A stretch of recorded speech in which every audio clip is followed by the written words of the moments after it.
अभ्यास 7 विशिष्ट डिक्टेशन 100 शब्द प्रति मिनट। तैयार।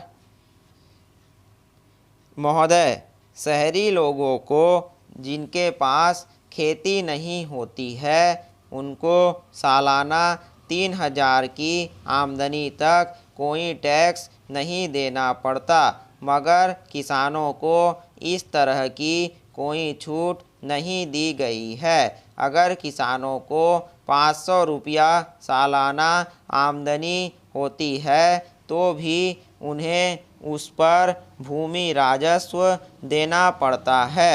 उनको शहर वालों की तरह टैक्स में किसी तरह की सहूलियत नहीं दी जाती है।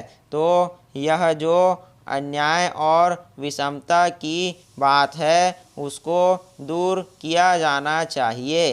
देहात के आदमियों को भी शहर के आदमियों के समान भूमि राजस्व में छूट दी जानी चाहिए। कुछ लोग इसके बारे में अब कहते हैं कि शहर वाले लोगों को म्यूनिसिपल टैक्स देना पड़ता है, वैसा देहातियों को नहीं देना पड़ता।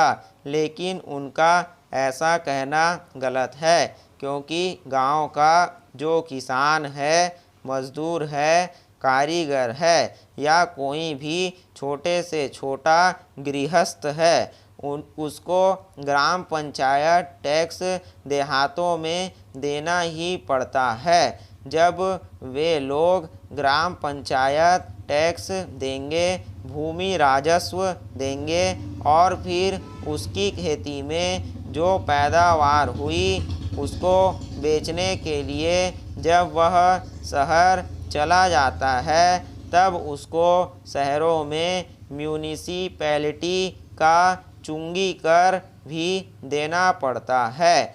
इस तरह से किसानों को करों के बोझ से लाद दिया जाता है। इसकी तरफ हमें गौर करना चाहिए, देखना चाहिए और उसको जितनी सहूलियत हम दे सकते हैं देनी चाहिए।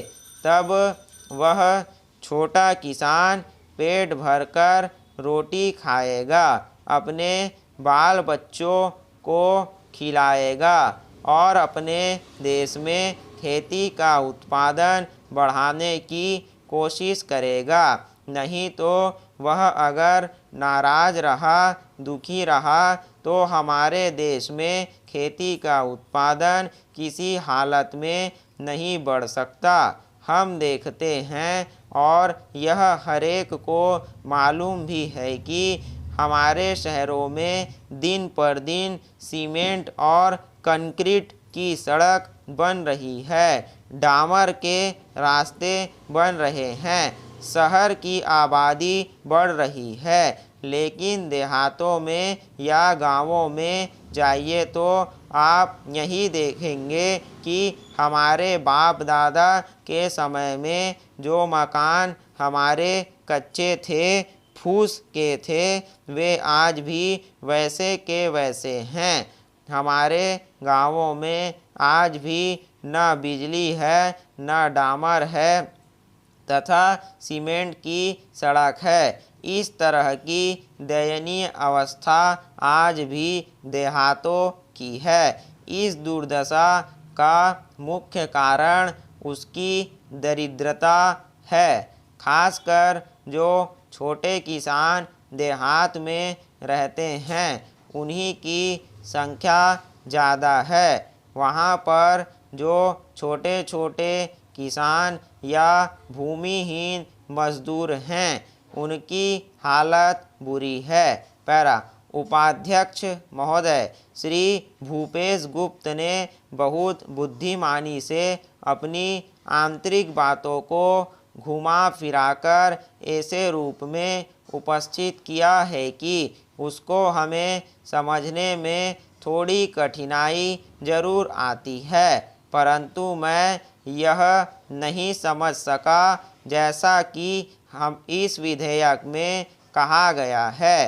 प्रत्येक संसद सदस्य को अपनी मातृभाषा में बोलने का अधिकार है। सिर्फ इतना ही है कि इस बारे में स्पीकर को पहले से इत्तिला देनी होती है कि मैं बोलूँगा। स्टॉप। दोस्तों, आप इसका ज़्यादा से ज़्यादा प्रैक्टिस करें और ट्रांसक्रिप्शन अवश्य करें।